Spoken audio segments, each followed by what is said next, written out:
Obrigado, Laura.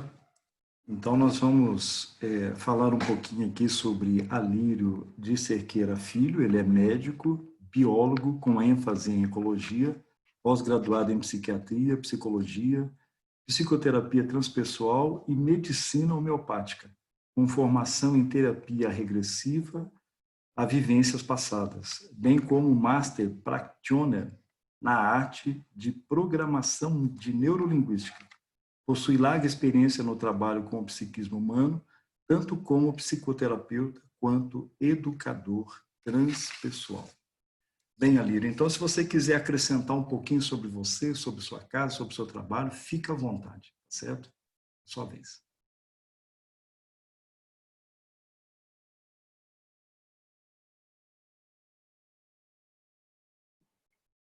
O microfone está desligado. Está desligado. Boa noite a todos, que a paz de Jesus esteja com todos nós. Na noite de hoje nós vamos refletir sobre o chamado autoacolhimento amoroso, uma reflexão em torno da parábola da conciliação com os adversários. O autoacolhimento amoroso é um processo no qual o ser humano ele é convidado a se acolher a partir de 5 virtudes fundamentais em nossas vidas: o autoamor, a autoaceitação, a autoconfiança, a autovalorização e autorrespeito. Todo o processo de acolhimento de si mesmo passa por essas 5 virtudes, que são fundamentais para que nós realizemos a conciliação interior. Então, primeiramente, vamos refletir um pouco sobre as 5 virtudes. Quem não entender alguma coisa pode interromper para perguntar, se vocês têm hábito disso. Se não tiver, a gente pode fazer a exposição completa. Eu costumo fazer interativas. Vocês, é só usar o próprio sistema do Zoom, levanta a mão e a gente interrompe e faz o trabalho reflexivo, fica mais profundo. Todo o processo começa no autoamor. O autoamor é a virtude que nos convida a sentirmos que nós somos filhos de Deus, aprendizes da vida, criados por amor e para o amor. Todo ser humano é uma criatura criada pela força onipotente do universo, a causa primária de todas as coisas, como está no Livro dos Espíritos, para evoluir. Todos nós fomos criados por amor e para o amor. Sentir isso é o exercício do autoamor. Muitas pessoas sabem disso, principalmente nós espíritas, temos todas as informações necessárias no nível do saber que somos filhos de Deus. Mas nem todos se sentem filhos de Deus. O exercício da virtude do autoamor é sentir-se filho de Deus.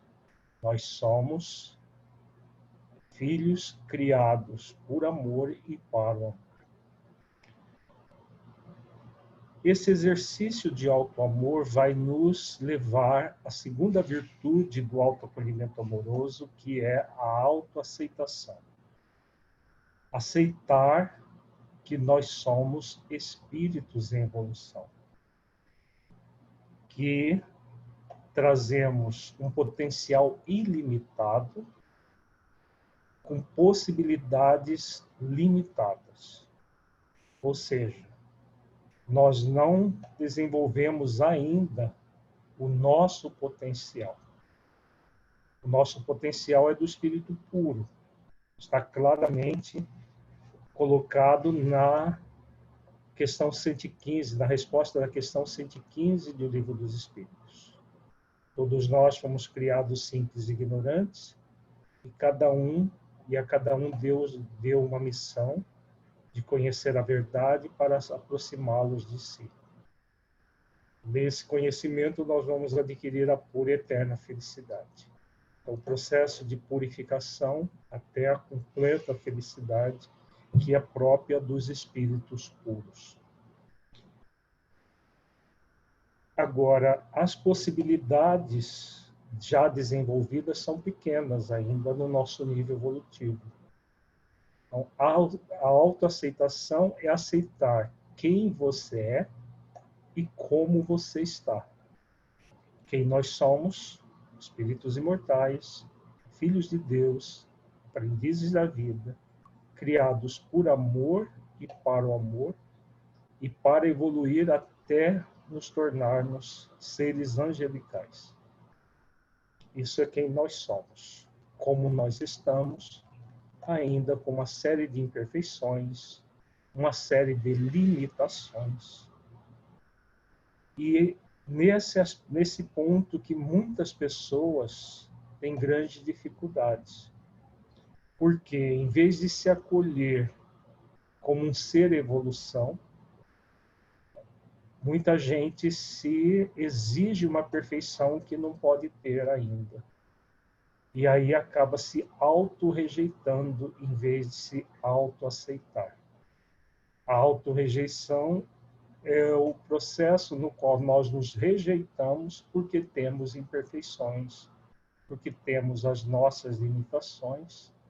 E aí muitos se perdem nessa auto-rejeição e acaba, em vez de auto-amor, também cultuando um auto-desamor em pessoas que chegam a ter até ódio de si mesmo, num processo de culpa violenta, e a pessoa se julga, se condena, se pune, num processo de auto-rejeição, recusando a sua condição de espírito em evolução, aprendiz da vida.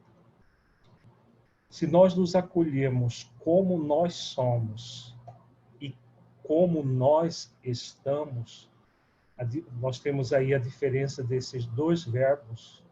O ser tem a ver com a essência divina que somos. O estar tem a ver com as limitações do nosso ego, da nossa personalidade, que ainda está num processo de evolução. Somente espíritos crísticos não têm mais ego, não têm mais limitações, não têm mais imperfeições. Se nós formos exigir de nós uma perfeição de um espírito crístico, de um espírito puro, como Jesus, por exemplo, nós vamos nos perder num processo de auto-rejeição muito intensa. A partir da autoaceitação, quando a pessoa se acolhe, aceitando que tem limitações, mas é muito importante refletirmos que nós temos limitações, mas não somos pessoas limitadas. Quando nós sentimos essa realidade, que temos limitações, mas não somos pessoas limitadas, nós vamos fazer os esforços para superar as limitações que nós temos gradualmente. Aí nós já adentramos na terceira virtude do autoacolhimento amoroso, que é a autoconfiança. Deus nos dotou do poder de evoluir, poder de realizar esforços de autotransformação. Então, confiar nessa realidade é muito importante. Porque nós temos limitações, mas não somos pessoas limitadas. As pessoas que rejeitam, se auto-rejeitam porque não são perfeitas, elas acreditam ou ela é perfeita ou ela vai se deixar levar pelas imperfeições. São duas questões extremistas que, numa, a pessoa se acomoda nas imperfeições. Isso não tem nada a ver com aceitação. Isso é a acomodação. Na acomodação, a pessoa se deixa levar pelas imperfeições, ela se negligencia as oportunidades de aperfeiçoamento que tem, Ela simplesmente fica passando pela vida sem fazer esforços de aprender, de crescer. A autoaceitação não tem nada a ver com isso. Isso aí é negligência frente a vida. Então, nós podemos ter negligência e exigência. Exigência, quando eu exijo de mim uma perfeição que eu não posso ter. Eu vou entrar num processo de auto-rejeição, devido às imperfeições. A negligência, quando eu me deixo levar pelas imperfeições e não faço o esforço de aperfeiçoamento. Na questão 115, os benfeitores falam que são os que murmuram, ou seja, aqueles que se revoltam contra a missão que todos nós trazemos na nossa consciência, que é evoluir, fazendo esforços no limite das nossas forças, como está na questão 642 do Livro dos Espíritos. A partir do momento que nós tomamos consciência dessa realidade, nós adentramos nessa confiança. Todos nós podemos confiar que temos todas as condições necessárias para evoluir e crescer, para nos transformarmos em pessoas melhores gradualmente, sentindo a vida gradualmente, trabalhando em função da superação das limitações que temos. Deus nos deu a eternidade exatamente para realizar ao longo do tempo essa transformação. Então, se nós estivermos em processo de transformação, mesmo com as nossas imperfeições, nós estaremos evoluindo. E é dessa forma que se evolui. Ninguém evolui por autodecreto. A partir de hoje eu sou perfeito, revoga-se as disposições em contrário. Não é possível isso. Então, a autoconfiança é você confiar que você pode fazer esforços continuados, pacientes, perseverantes e disciplinados de mudança. Um pouco hoje, um pouco amanhã, um pouco depois de amanhã, e vamos fazendo esforços graduais no limite das nossas forças diariamente. Com certeza que se fizermos isso, nós vamos terminar a existência muito melhores do que começamos. E vamos continuar fazendo esses esforços na dimensão espiritual. E depois retornaremos ao corpo e faremos esforços e mais esforços, milhões e milhões de vezes, até que um dia nos tornemos um espírito puro, que vai ser daqui a muitos milhões e milhões e milhões de anos, não agora. Então, nós podemos confiar que isso vai acontecer perfeitamente. Deus nos criou para isso. Então, nós fomos criados por amor e para manifestar plenamente o amor de Deus. Então, isso é a essência da autoconfiança. A partir do momento que nós confiamos nessa realidade, nós adentramos na quarta virtude, que é a autovalorização. O nosso valor não é aquilo que socialmente se coloca como valor humano. Socialmente se coloca como valor humano a posição financeira, posição social, questões puramente materiais, transitórias do ser. Para uma sociedade ainda materialista, utilitarista, o valor do ser humano é por aquilo que ele tem, pela posição social que ele ocupa. Para Deus, o valor que nós temos é intrínseco. Todos nós temos valor. Somos criaturas valorosas porque Deus, em algum momento, resolveu nos criar. O universo já existia, tudo já existia, e nós não existíamos. E quando Ele, na sua vontade, nos criou, Ele deu um presente para o universo. Porque o universo já existia, nós não existíamos. É um valor intrínseco, pelo simples fato de nós termos sido criados. Se Deus não nos valorizasse, Ele não nos criaria. Então, se Ele nos criou, porque Ele nos criou para a eterna felicidade, para a pureza espiritual que vai acontecer pelos nossos próprios esforços. A autovalorização, então, é você se valorizar como um ser único, criado por Deus como um presente para o universo. Não é para você se vangloriar que você é o bambambam. Todos nós somos presentes no universo. Não há quem não seja. A mais ínfima criatura do ponto de vista social na Terra é o mesmo presente que você.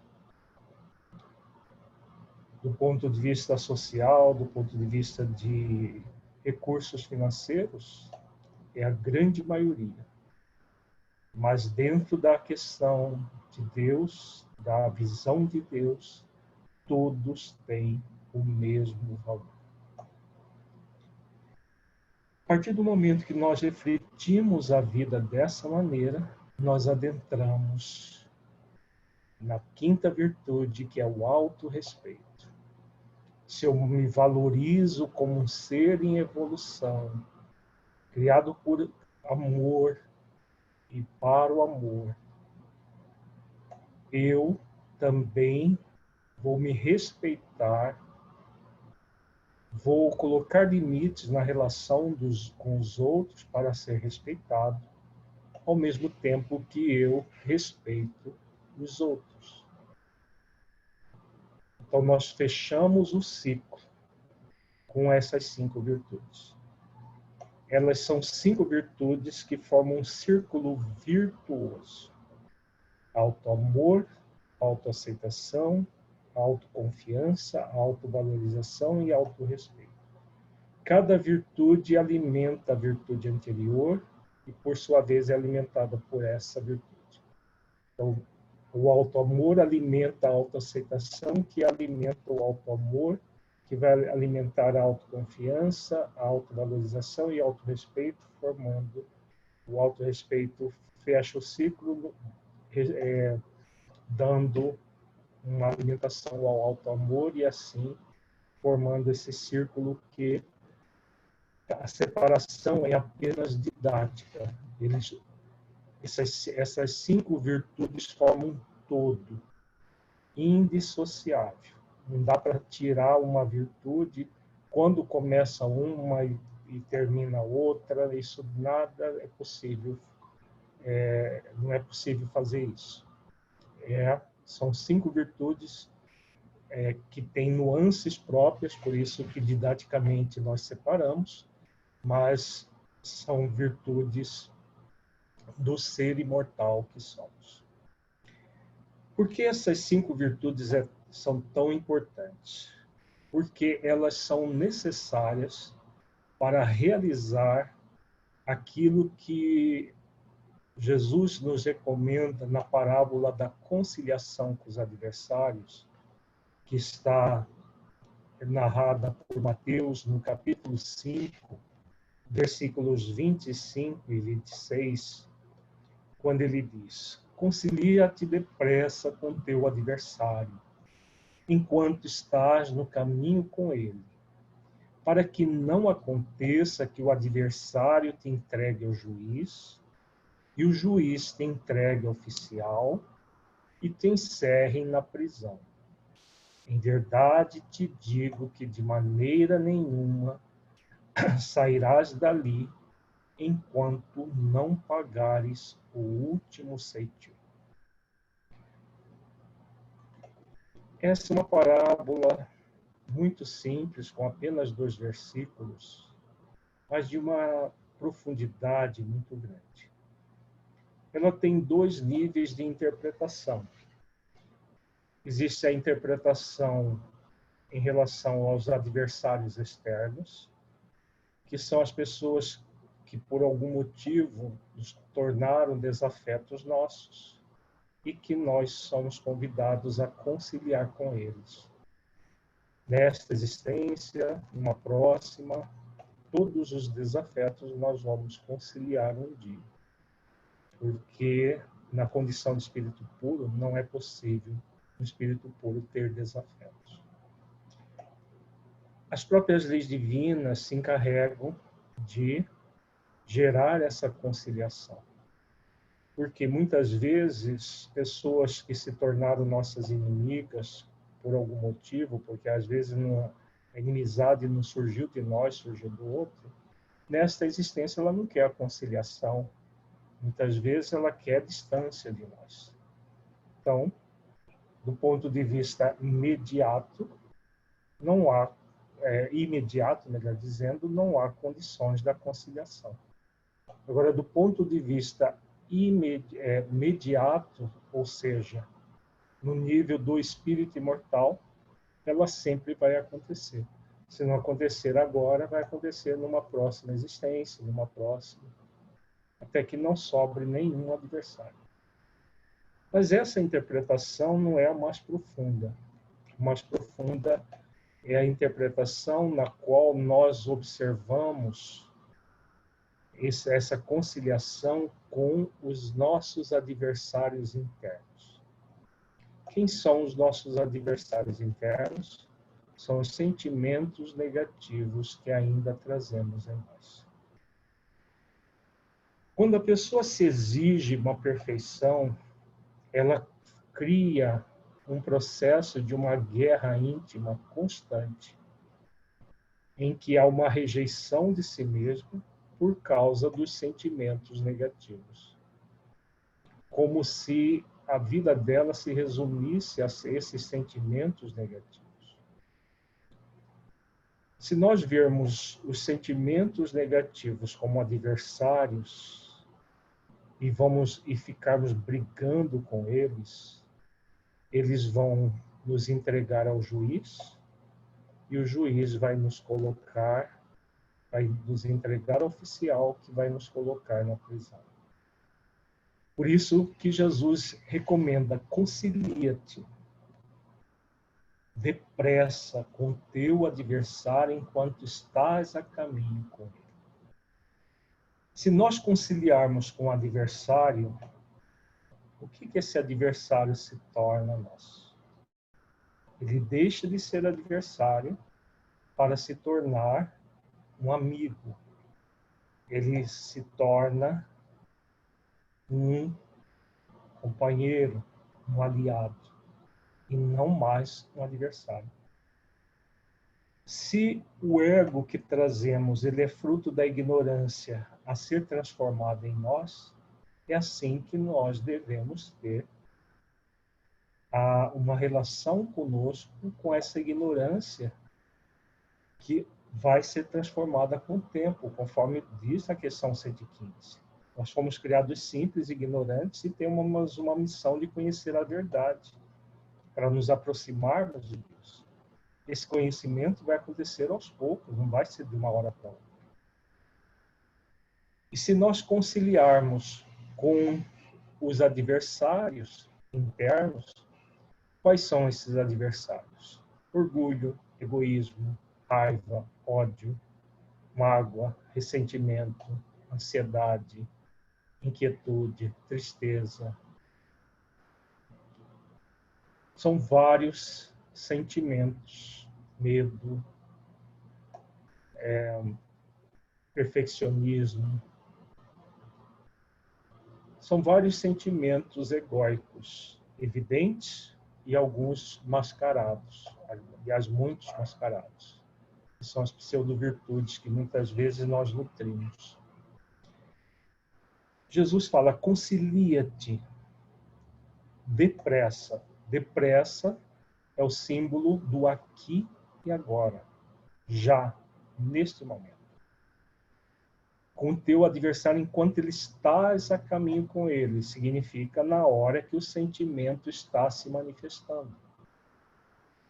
Na hora que, por exemplo, o egoísmo se manifesta em nós, é o momento de conciliar com ele.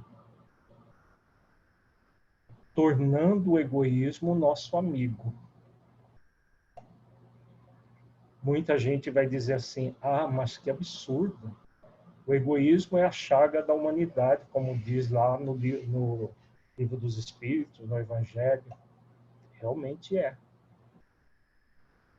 Se você der vazão a ele, se você mergulhar nele e não der chance para transformar esse egoísmo em caridade. A conciliação que Jesus recomenda aqui é exatamente o esforço que nós vamos fazer para transformar os sentimentos negativos nas virtudes da essência divina que somos. Para isso, entra um conceito básico, que é um conceito da psicologia consciencial. Todo sentimento negativo tem uma intenção positiva. Essa intenção positiva é mal direcionada, por isso que o sentimento é negativo.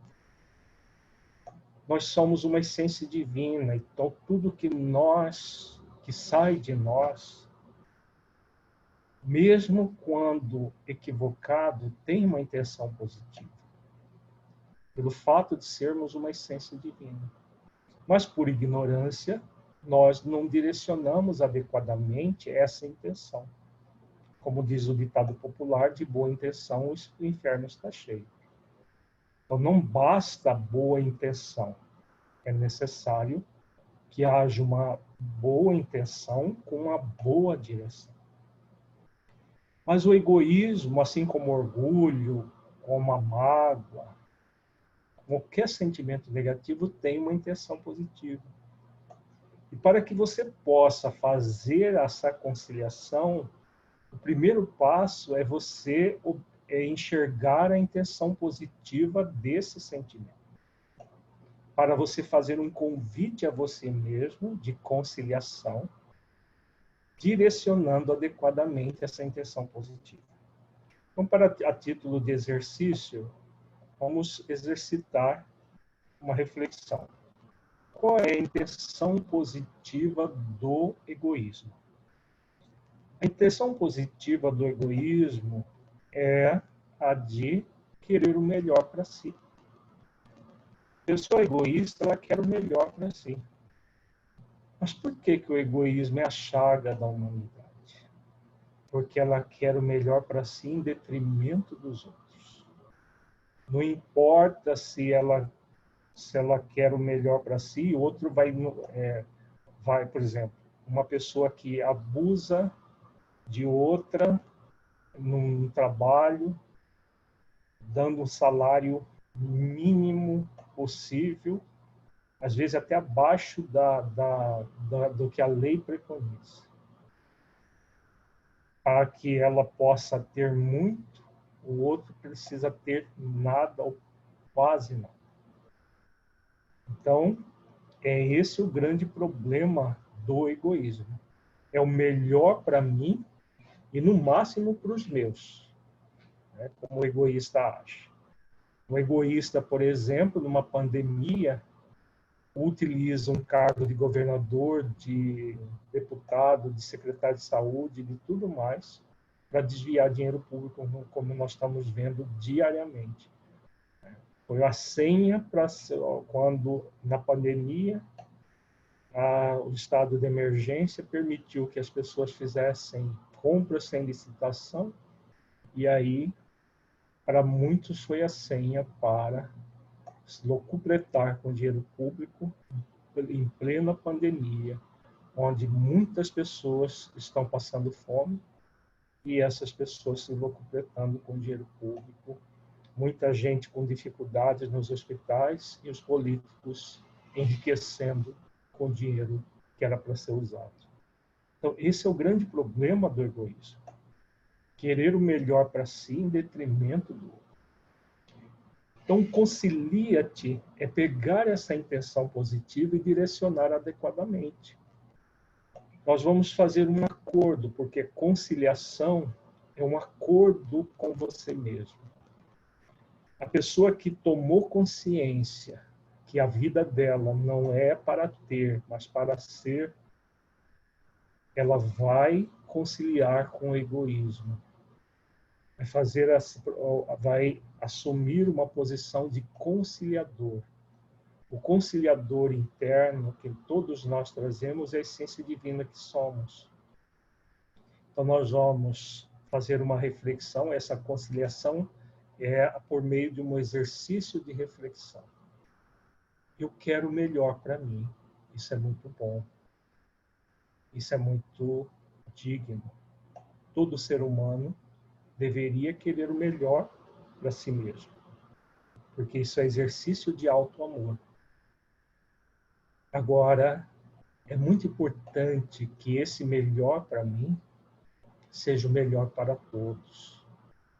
Que todas as pessoas tenham o melhor. Se esse melhor para mim for em detrimento de alguém, não vai ser o melhor para mim. Vai ser no nível do termo um processo efêmero que não se subsiste do ponto de vista do espírito imortal. Então, eu faço a conciliação, convido a mim mesmo a querer o melhor para mim, auxiliando a todos a terem o melhor. Então, quando eu faço esse movimento, eu estou transformando o egoísmo em altruísmo. O egoísmo em caridade, que é a mesma coisa que altruísmo. Então, esse é o movimento de você pega a intenção positiva, o sentimento negativo e direciona adequadamente. E como que vai se dar a conciliação? Aos poucos. Não tem como eu pegar todo o egoísmo que existe em mim e transformar em caridade simplesmente por autodecreto. Eu vou fazendo exercícios. Vem o impulso de agir egoisticamente. Enquanto estás a caminho com ele, eu faço a conciliação. Hoje, amanhã, depois de amanhã, todas as vezes que o egoísmo se manifestar em mim, eu faço o exercício para transformar esse egoísmo na caridade. É assim que se evolui. Um sentimento tão arraigado em nós como egoísmo não vai ser em uma existência que nós vamos transformá-lo todo em caridade. São várias existências. O irmão dele, que é orgulho, é a mesma coisa. As duas chagas da humanidade é orgulho e egoísmo. Mas o orgulho tem uma intenção positiva também. Todos têm, né? Qual a intenção positiva do orgulho? A intenção positiva do orgulho é se autoafirmar, se afirmar no mundo. Por quê? O orgulho, ele quer se afirmar perante a sociedade, perante as pessoas, o mundo, perante si mesmo. O problema é, novamente, o direcionamento do orgulho.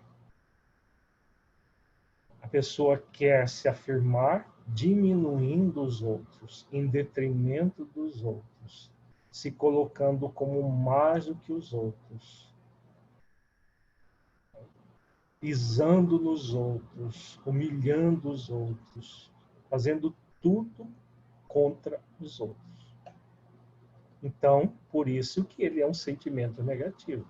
Tem uma intenção positiva, mal direcionada, e é um sentimento muito negativo. Mas como que se desenvolve humildade? Rejeitando o orgulho? Não vai funcionar. Se eu for entrar num processo de luta contra o orgulho, esse próprio processo é a manifestação do orgulho contra mim mesmo. Eu orgulhosamente começo a lutar comigo para me livrar do orgulho. Não vai funcionar. Então, o que eu posso fazer? Conciliação. Eu converso comigo mesmo. É importante se afirmar no mundo? Sim, é importante. Porque o contrário disso é subserviência, que muita gente confunde com humildade. É uma pseudo-virtude. Subserviência é a pessoa que, eu sou um nada, eu sou isso, eu sou aquilo. Isso tudo é pseudo-humildade. Nós fomos criados por amor e para o amor. Somos criaturas valorosas. Então, afirmar essa realidade é muito importante. Mas não em detrimento dos outros, diminuindo os outros. Então, quando eu faço essa conciliação, esse acordo comigo mesmo, essa conversa, eu vou tomar decisão. É importante que eu me manifeste no mundo? Sim. Mas acolhendo os outros, me colocando na mesmo rol de igualdade que os outros. Quando eu faço isso, eu estou exercitando a virtude que dilui todo orgulho dentro de nós, dentro de mim, que é a humildade. A humildade é uma virtude sui generis, porque ela é uma virtude que você, ao mesmo tempo, reconhece a sua pequenez, você reconhece a sua grandeza. Tem muito a ver com o autoacolhimento amoroso, especialmente a virtude da autovalorização. O nosso valor é porque Deus nos criou como criaturas valorosas. Se eu falo que eu sou um nada, que eu sou um verme, que eu sou uma escória do universo, eu estou desmerecendo o Criador da vida. Isso é pseudo-humildade. Isso é subserviência. A humildade é reconhecer, não, eu sou uma pessoa valorosa. Mas o mesmo valor que eu trago dentro de mim, intrinsecamente, os outros também trazem. Os outros também são iguais a mim. Então a pessoa reconhece a sua grandeza, mas reconhece a sua pequenez diante do mundo. Porque todos somos iguais. Ela está em harmonia com a lei de igualdade. Enquanto que o orgulho totalmente desarmônico com a lei de igualdade. Ele pensa que é melhor do que os outros, que ele é mais do que os outros. A pessoa pensa que, quando nós tomamos consciência que esse orgulho não faz sentido nenhum, nós humildamos o orgulho. Esse é o processo da conciliação com esse adversário.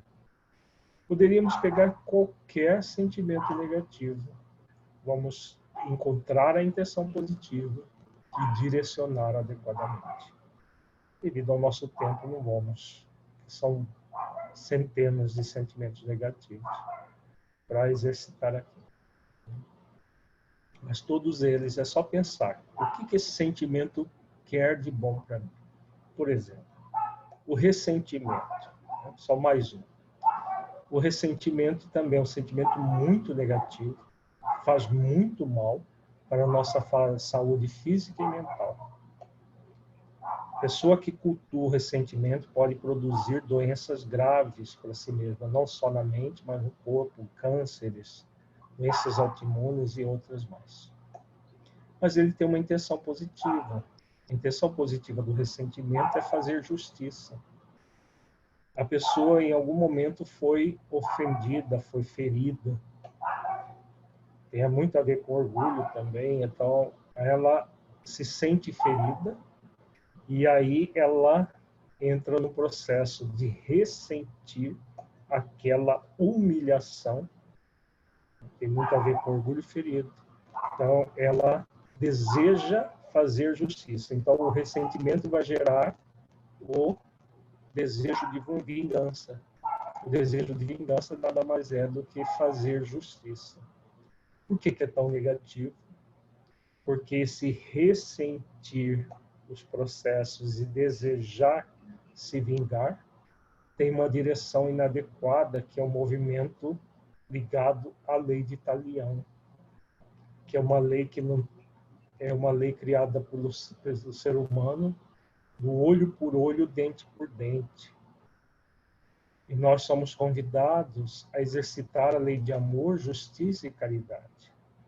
Se alguém cometeu conosco uma injustiça, não foi porque nós somos vítimas inocentes. Não foi se houve uma permissão divina, nós não somos vítimas inocentes. E agir com justiça, amor e caridade vai fazer com que nós nos harmonizemos diante de nós mesmos e aquilo que é do outro, as próprias leis divinas vão cuidar. E a pessoa um dia vai se libertar da ofensa que nos fez. Agora, nós nos libertamos do ofensor interno que gera esse ressentimento a partir do conciliador interno. O conciliador vai nos libertar do ressentimento. Então, até a interpretação interpessoal da parábola, ela tem a ver com a intrapessoal. E se a pessoa não se libertar do ressentimento, da mágoa, ela não vai conseguir conciliar com o outro. Então, quando nós exercitamos a conciliação, nós estamos francamente exercitando o autoacolhimento amoroso. Autoamor, autoaceitação, autoconfiança, autovalorização e autorrespeito. Se nós nos negarmos, Jesus coloca na parábola claramente o que vai acontecer. Então ele diz: concilia-te depressa com teu adversário enquanto estás no caminho com ele. Então até aqui nós já refletimos. Vamos ver agora o restante da parábola. Para que não aconteça que o adversário te entregue ao juiz e o juiz te entregue ao oficial e te encerrem na prisão.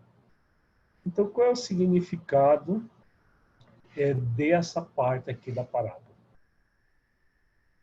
Se nós não assumirmos um processo amoroso conosco para fazer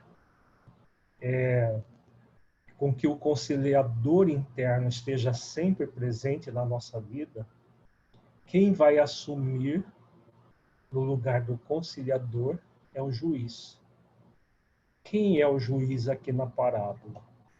Não é o profissional do direito esse juiz. O juiz que Jesus está falando aqui é o julgador interno. Da mesma forma que nós podemos vitalizar em nós um conciliador interno, trabalhando o auto-amor, a autoaceitação, a autoconfiança, a autovalorização e o autorrespeito, nós podemos também vitalizar um julgador interno.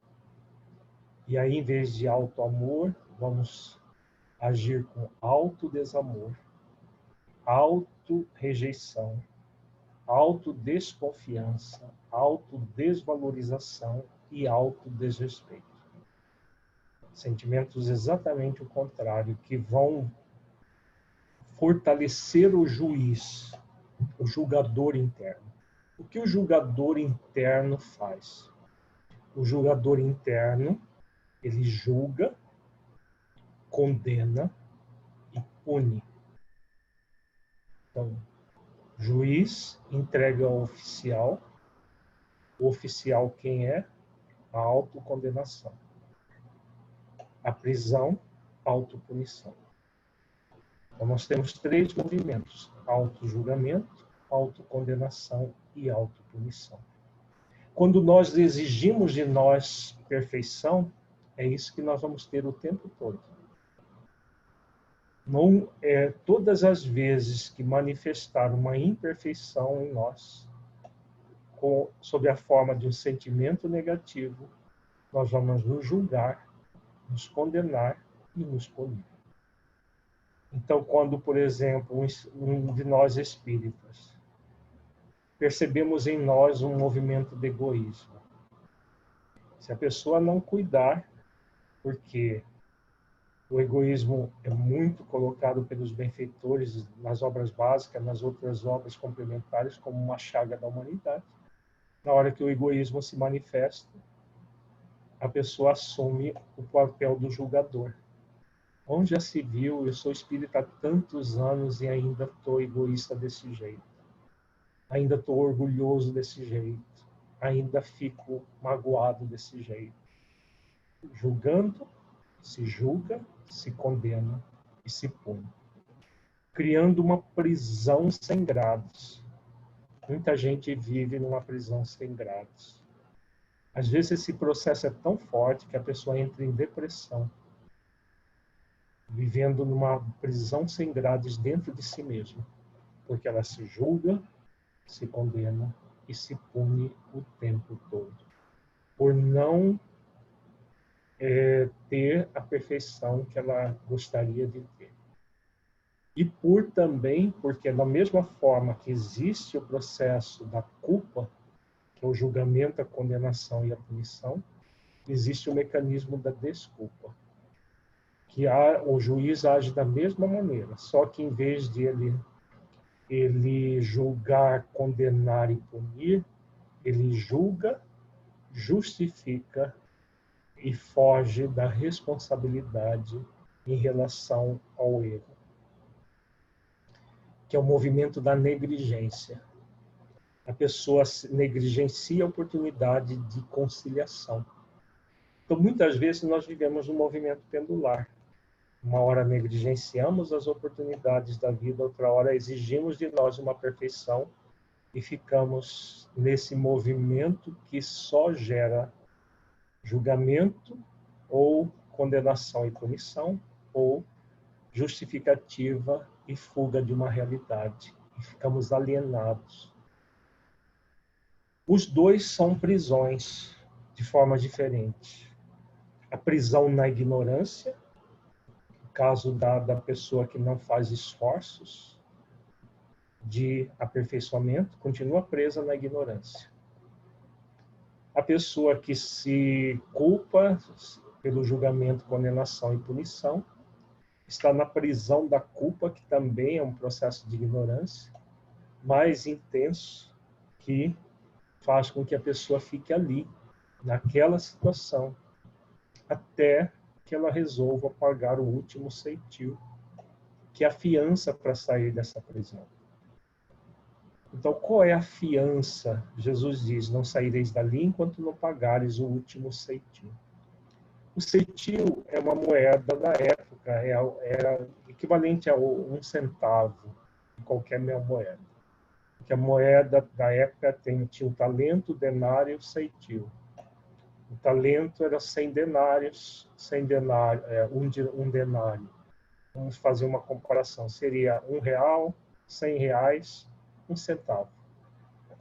Por que Jesus pega a menor moeda da época, que era o ceitil, e não o talento? Não saireis ali enquanto não pagares o último talento, o último denário.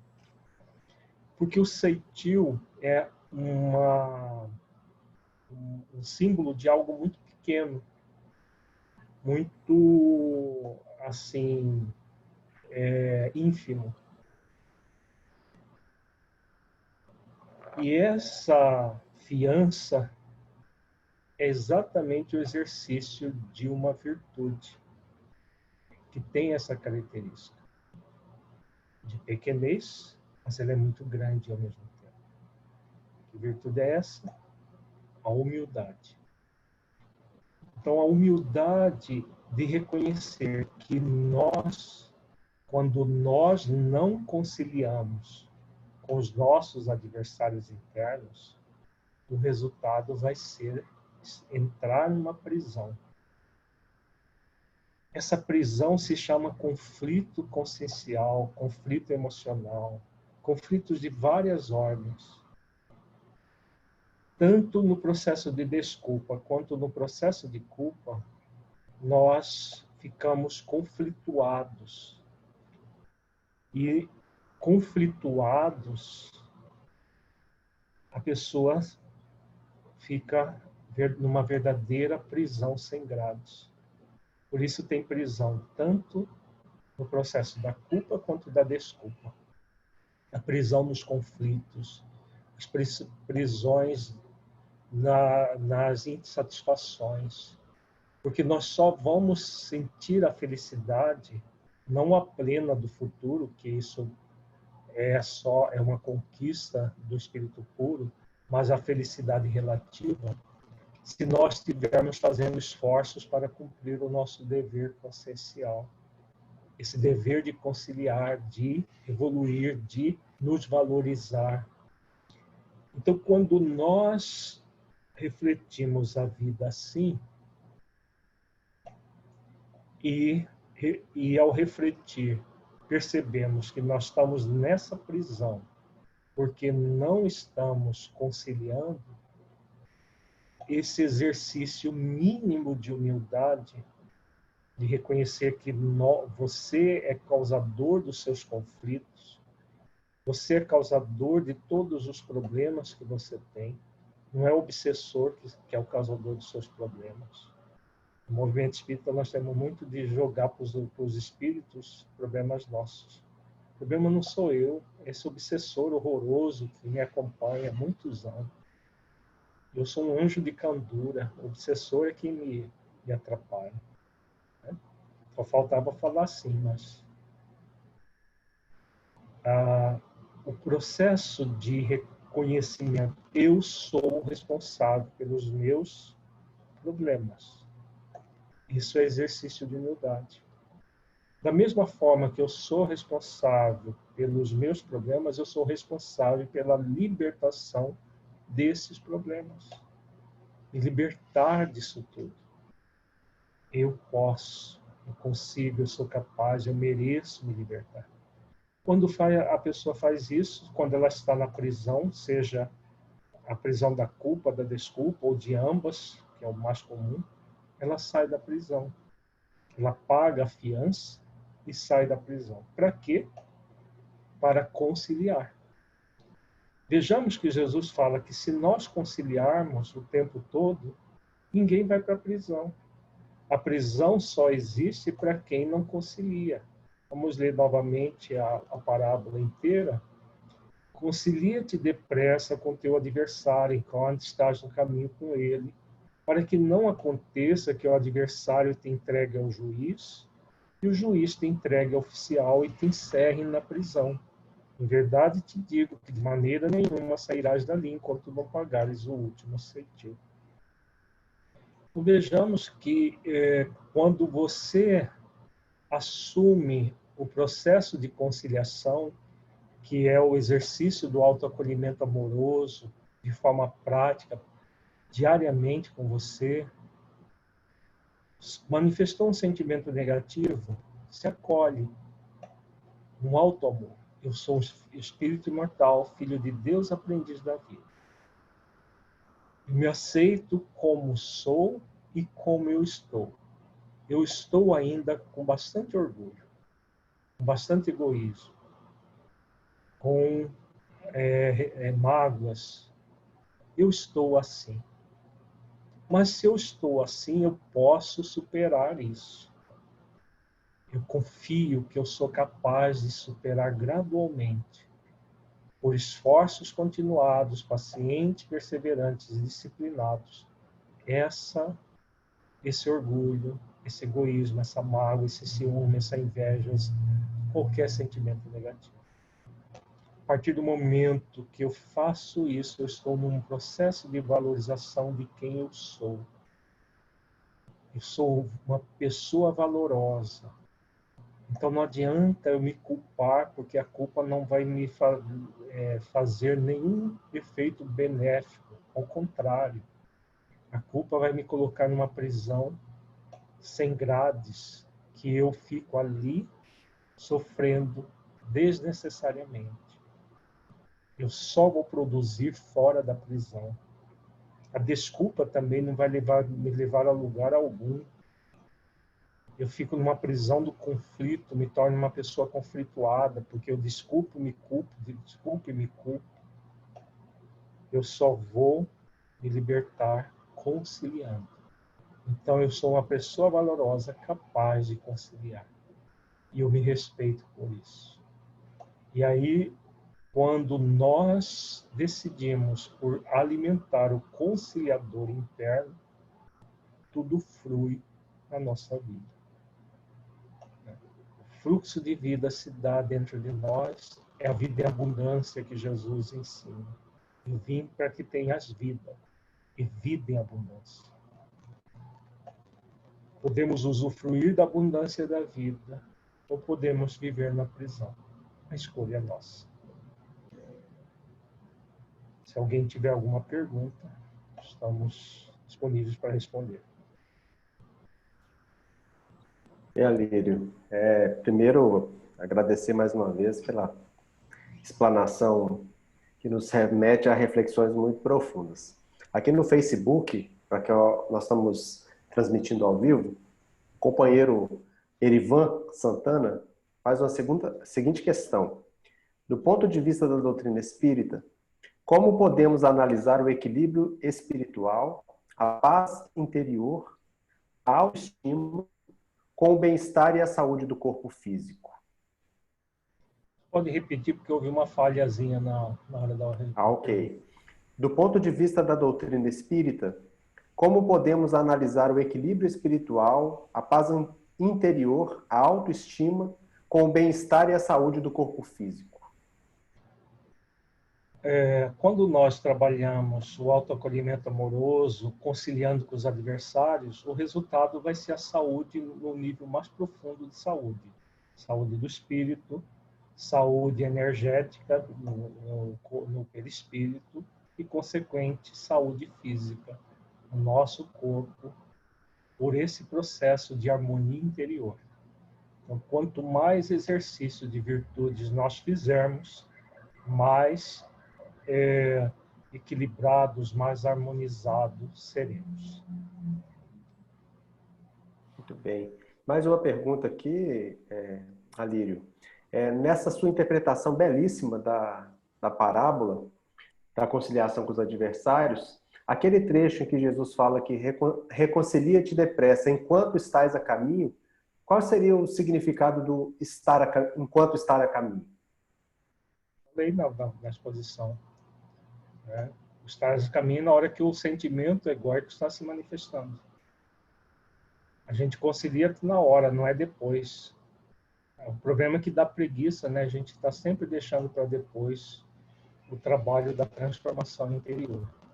Mas Jesus fala depressa, aqui e agora, na hora que o sentimento se manifesta.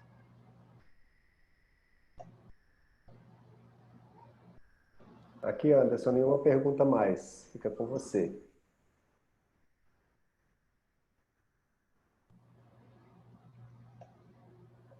Ok, ei, Alírio, foi excelente, tá? Falando pessoalmente, quando você trouxe esse posicionamento da alta valorização, né, dos valores intrínsecos, aí você linkou ali com os sentimentos ainda de imperfeição nossa, né, o orgulho, o egoísmo, e aí você trouxe o fator conciliação, casando, caridade, eu achei assim magnífico. De minha parte, foi brilhante. Vou guardar essa... Anotei tudo aqui, tá? Para mim refletir mais amplamente em torno desse posicionamento. Né? E se não temos mais perguntas, nós podemos, então, fazer o encerramento, agradecendo você, Alírio, pela sua presença, tá? Em nome da Federação Espírita do Estado da Bahia, representado nesse momento pelo Conselho Regional 13, é o nosso aqui de Teixeira, tá? Queremos agradecer a todos os companheiros que nos acompanharam também pelas plataformas Zoom, pela plataforma aí do Facebook, pela Casa Espírita Nosso Lar aí de Teixeira de Freitas, tá certo? Nosso muito obrigado. Mas nós queríamos pedir para você fazer a prece finalização para a gente também dos nossos trabalhos. Senhor Jesus, mestre amigo, agradecemos, Senhor, pelas bênçãos das reflexões que nos permitimos nesta noite. Ampara-nos, Senhor, para que possamos criar o hábito de alimentar o conciliador interno, nos libertando definitivamente do julgador interno em nós. Se conosco, Senhor, nesse ideal, para que nós possamos exercitar a vida em abundância, processo cada vez maior, cada vez mais harmonioso com a vida e conosco. Fortaleça-nos para que possamos exercitar as virtudes do autoacolhimento amoroso e seguirmos avante sempre. Gratidão por tudo. Ampara-nos hoje e sempre. Assim seja.